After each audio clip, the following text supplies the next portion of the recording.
Hello, my name's Astrid, and I'm a 60-year-old woman. I recently disowned my son because he tried to essentially poison me. I feel like I've lost my child, and while things are better, I still can't help but look back. So I figured I'd just share my story with you. I had my son, Damon, at the age of 21. We were really close, especially considering that I didn't work for a long time because my husband took care of us financially. When Damon was around 12, I went back to studying and got myself a degree. That allowed me to start working, and I got myself a pretty good job. My pay, along with my husband's, meant that we had a pretty solid amount of savings. We invested in a lot of things, and I'm still reaping the benefits of them today. Anyway, my husband got diagnosed with cancer when Damon was 16 and passed away a year after his diagnosis. Damon and I were shattered. It took us a long time to fully heal, but Damon had made up his mind to do medicine for college. He had watched how kind the nurses were to my husband during his final days, and Damon decided that that was how he wanted to be. In college, Damon met his now ex-wife. The both of them got married shortly after graduating, and his wife got pregnant with my granddaughter, June. Damon had just started working, and his shifts were at very odd times, and that put a lot of stress on his relationship with his wife. But they worked through it. Things started to come together for them when Damon's wife got a brilliant job offer in another state. The three of them moved there, and I only ever saw them during the holidays after that. That's how things were for the next 16 years. Until one day, Damon caught his wife cheating on him. He had come back home unexpectedly early and caught her in bed with her co-worker. Suffice it to say, that marriage ended pretty badly. Since his ex-wife earned more money than him, she bought their house and had everything written in her name, so he had practically no right to it. She also happily gave up custody of June. Damon ended up coming back to our hometown after the divorce was finalized. He looked like a mess, and so did June. I offered to let them stay with me, but Damon insisted on getting an apartment for him and June. I helped them out as much as I could, and within a few months they didn't need me over as often. They began to settle in, and June went back to high school with ease. One day Damon called me while I was at work. "Hey, Mom." "Hi, sweetie. How's everything going? Are you settling in well?" "Oh, yeah, everything's going well." "And how's June? Is she making friends in school?" "June's a social butterfly. She's always got a whole friend group. In fact, I think it's only been a handful of times that I've returned home to only the two of us at home."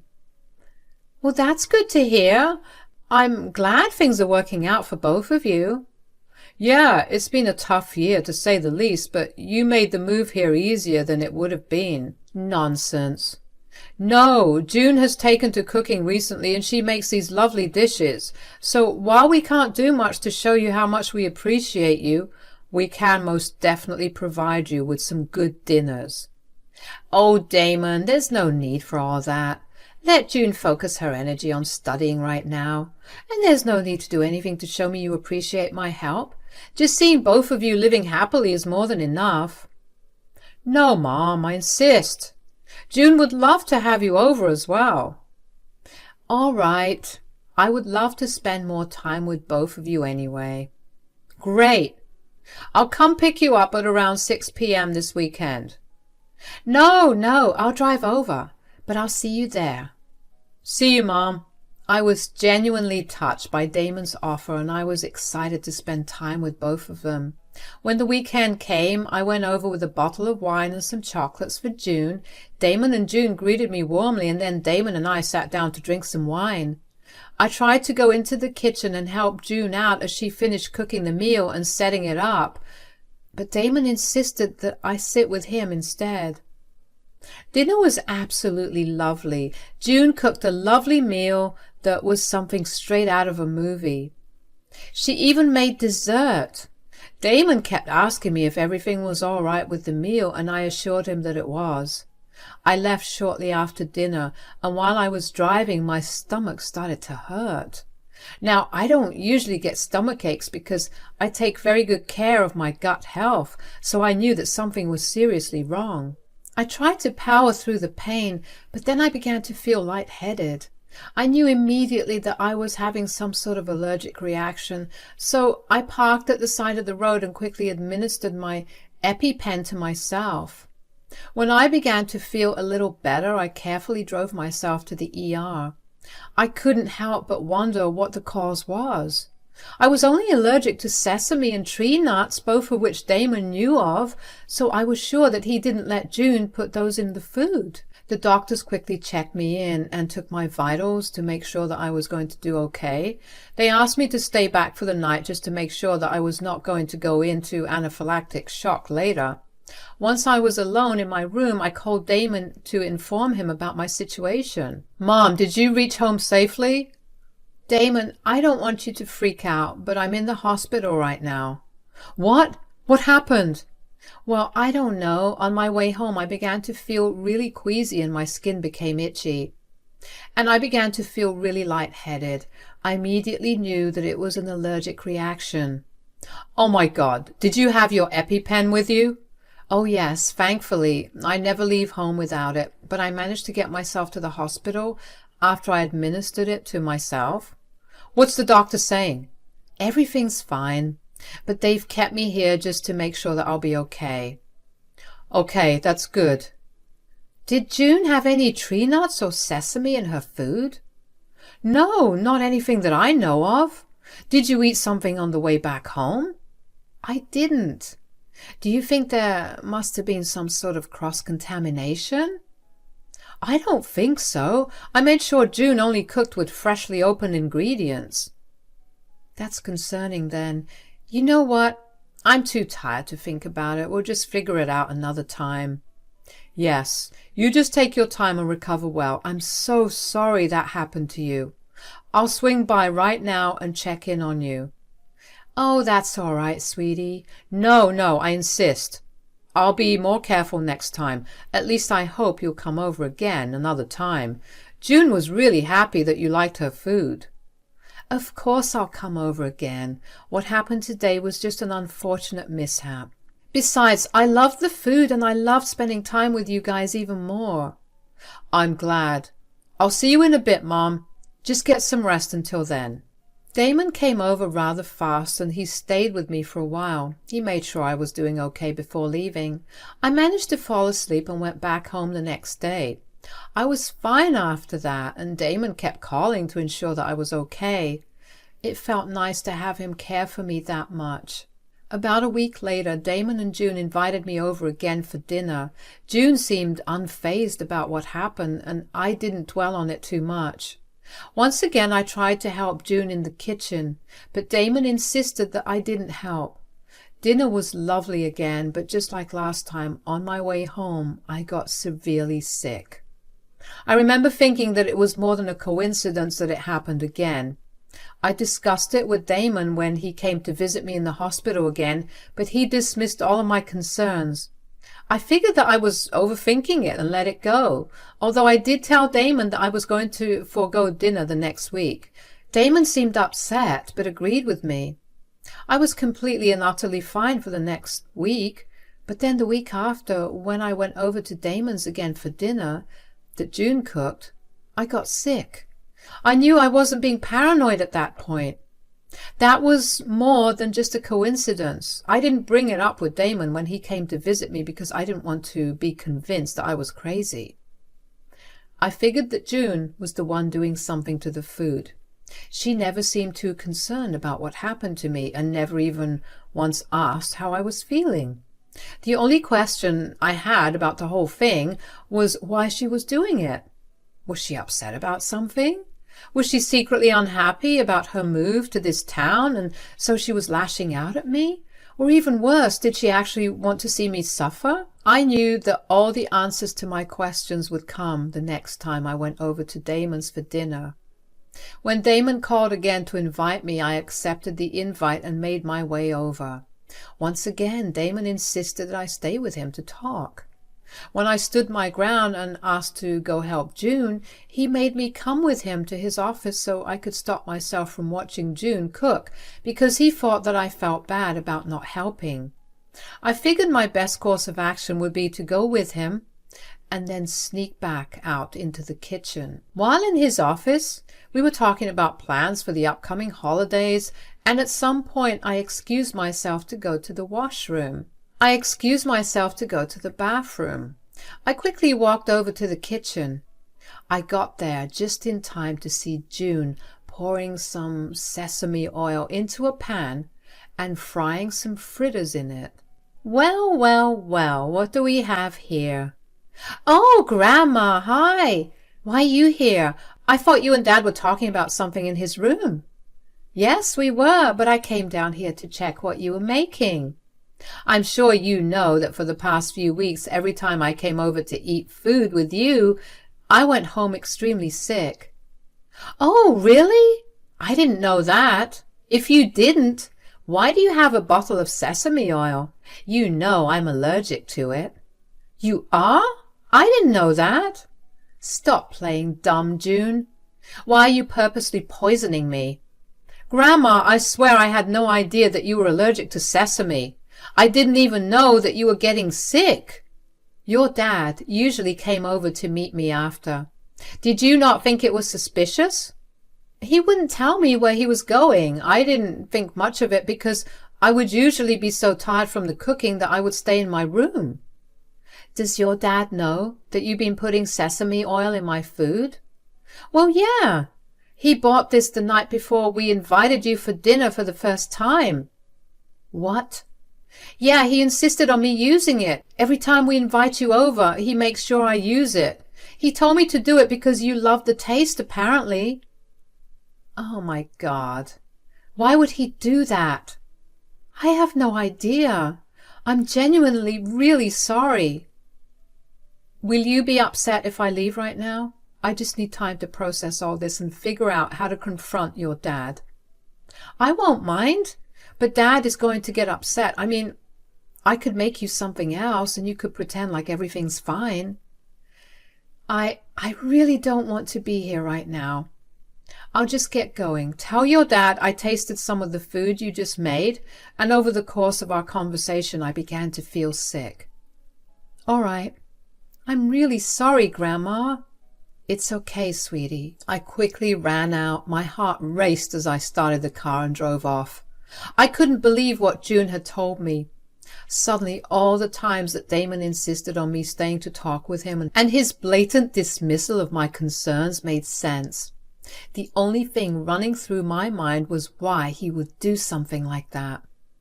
Over the next few days, Damon kept trying to reach out to me by call, but I ignored him. I didn't know how I would confront him about the whole thing. I didn't even know if I'd be able to hold myself together while confronting him. But Damon showed up at my door one day and asked me where I had been. Mom, where have you been? I've just been at home. Why? No, I mean, you haven't been answering my calls and you just skipped dinner that day. Yeah, my health started acting up again. Are you doing okay? Why does that matter? You don't want that, do you? What on earth are you talking about? You're my mother. Of course I want you to be okay. Wow, you've mastered the art of lying, huh? You have some nerve to do it to my face. Are you seriously okay? You're spewing a bunch of nonsense. Look, I know what you've been doing, Damon. Give up the act. I don't want to see you again. What are you talking about? I'm talking about you making June put sesame oil in the food while knowing that I'm allergic to it. I forgot. Lies. You insisted that June put the oil in the food. You lied to the poor June as well and told her that I loved the taste of that oil. Did she tell you all this? It doesn't matter now, does it? Why did you do it? Ugh, fine. I did it because I wanted my inheritance. So you wanted me to die. Are you serious? You've lived a long enough life. Do you know how hard it is to live in today's economy? Besides, I didn't want you to die. I just wanted you to sign over your assets to me because you'd think that you were nearing death. Wow. Your solution to surviving was to endanger your mother's life? You're a work of art, Damon. Okay, but you're not dead. You're still alive and kicking. There's no need to be so hostile towards me. You're a disgusting person. I never want to see your face ever again. I slammed the door in his face. How could he be so nonchalant about it when he put my life in danger? How could he show absolutely no remorse? I had hoped that there was at least a better reason, but for money? That was the last thing I expected. I mean, if he had just checked for some help financially, I would have given it to him very readily. I cried a lot for the next few days. I kept wondering if he actually confessed to poisoning me, and then I remembered that I had a security camera outside my front door. I checked the footage and heard everything all over again, and then I knew that I never wanted to see Damon ever again. Even so, the fact was that I had lost a son. A part of me wondered if I brought him up the wrong way, which made him resort to such extreme measures instead of just openly talking to me about it. I knew the divorce was hard on him in every aspect, but this was beyond low. After a few days, the sadness and hurt began to ebb away, and a new emotion settled in me: anger. Not only had he poisoned me, but he also put June in danger. If something had to have happened to me, what were the chances that he would take the blame for it? If he was willing to poison his mother for money, why wouldn't he throw his daughter under the bus for it? I knew that I needed to protect June at all costs, so I reached out to her privately and explained to her what had happened. June was horrified at what her father had been intending to do and began apologizing profusely. She kept telling me she had no idea and at some point was bawling on the phone. I managed to calm her down and reassure her that I was not mad at her at all. I told her that I wanted her to come live with me because, in my eyes, her father was a danger. June readily agreed to that, and I told her that we'd figure out the details of her moving in soon. After that call, while I was trying to figure out how to get June to move in with me without Damon making a fuss, I realized that I wanted Damon to feel even bigger repercussions for what he did to me. So I emailed the hospital where Damon worked. I told him about what their employee had done to me and sent them the recording as proof of his admission.